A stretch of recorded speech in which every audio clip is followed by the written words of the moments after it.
si Boss Speedy at nandito tayo ngayon sa Kamsanig, Baguio City!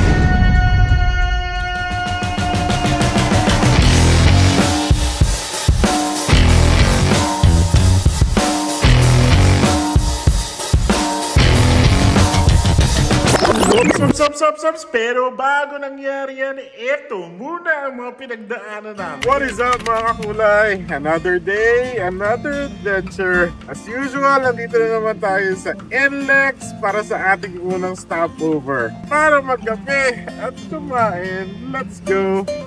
It's breakfast time mga kulay. Around an hour and a half to 2 hours on the road. And then quick stopover dito sa NLEX para kumain at magkulitan. Samahan nyo kami sa another adventure. At ito, syempre, hindi po pwedeng hindi namin i-timelapse ang aming pagkain. Ito mga kakulay, magkukulitan na. Hindi naman sa minamaliit natin yung mga kababayan natin na nanlilimos. In fact, tumutulong nga kami sa kanila. Pero kulitan lang at nanghihingi ako kunyari ng piso sa kanila. Tingnan natin kung sino ako magbibigay. At syempre, zoom in natin sa Chaniro dahil ang dami niyang nakain kanin. Ito naman, si Jessie Boy. Sobrang stress yan sa work recently. At ito si Rowell, busy sa kanyang weekend studies. And after that, syempre, we need to head back sa road. At ayan na nga, nakikinig ng lecture si Rowell at nagkukulitan si Jessie at si Ro. Hindi natin malaman kung anong gustong gawin. Mga kulay, we're finally here. Naubos na yung boses ko. Pagod na pagod kami sa biyahe. Ang haba ng biyahe. But it's totally worth it kasi sobrang lamig ngayon sa Baguio. Tanghaling tapat kami dumating. And it's still very cold.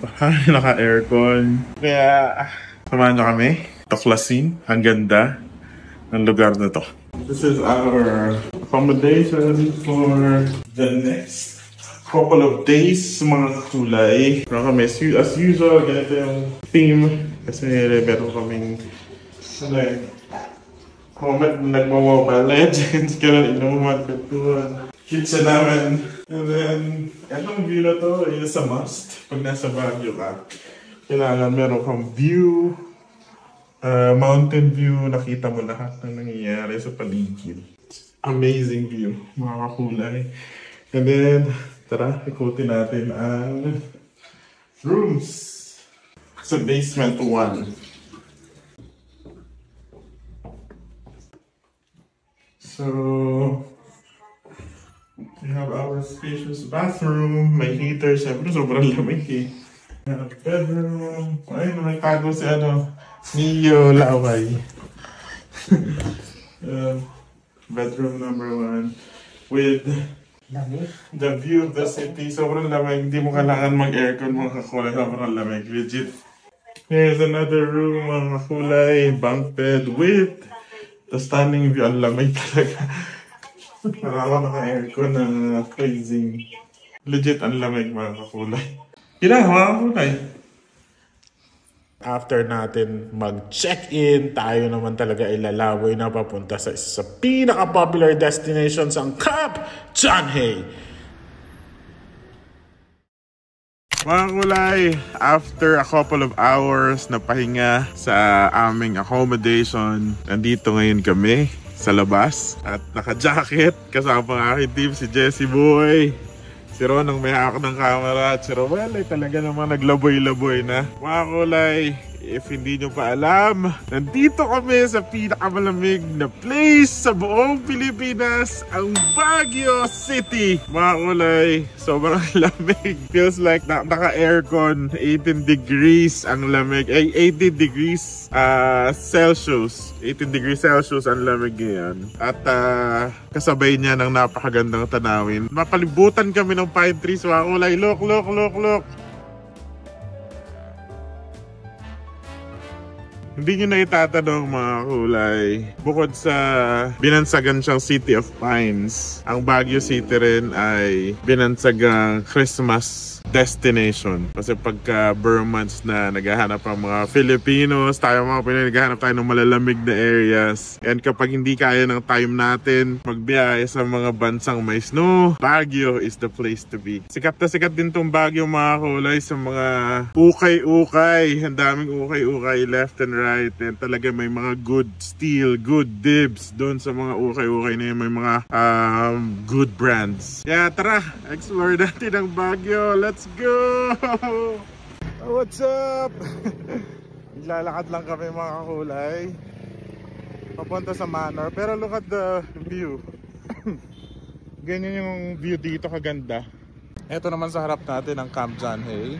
Yan ang Camp John Hay. Well, etong buong ito ay Camp John Hay mga kakulay. Camp John Hay ay military base ng mga Americans no American occupation nung nasako pa tayo ng mga Amerikano.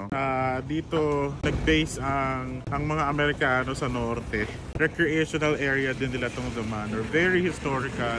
Nung na-turn over to sa Philippines after the American occupation, naging tourist destination siya mga kulay. Sobrang solid ng place na to kasi talaga napapalibutan ka lang ng pine trees all over you, all over the place, puro pine trees. Ito, napakaganda ng facade ng The Manor.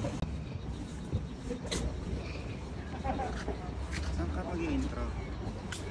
Sobrang nakakatakot din tong area na to, tong Camp John Hay.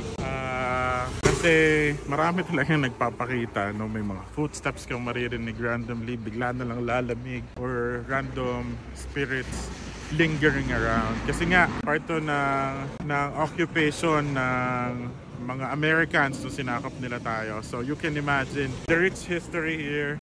It's beautiful, the view is fantastic. Breathtaking, pero merong mga spooky and sneaky parts na nakakakilabot. Let's go! Mga kulay, it's dinner time. Medyo napagod tayo sa paglalakad from dun sa campsite papunta ng Manor. Kaya kakain tayo ng medyo marami akong pasta. So much thanks, no? So much things to be thankful for talaga every single day. I could remember the days na yung mga pagkain dito na mamahalan kami, gano'n. I could remember the days na magpupunta kami ng Baguio with limited funds lang and budget. And alam mo yun, when you strive harder sa life, when you work hard, your fate talaga would change, you know? Yun lang, reflection of the day. Kain tayo! Mga kulay, dito kami ngayon sa night market. Kasama ko ang team. Si Roel, si Jess, ako, tsaka si Ron. Ako ng camera. Mga kulay, just excited to see kung ano meron sa loob. Kasi sobrang daming tao. Literal na jam-packed yung loob ng night market. Mga kakulay. Alam nyo naman sa Baguio, di ba, lugar to ng pinakamalalaki at pinakamaraming ukay-ukay. So titingnan natin kung ano meron sa loob. Kasi talagang dinudumog siya eh. Kaya let's go!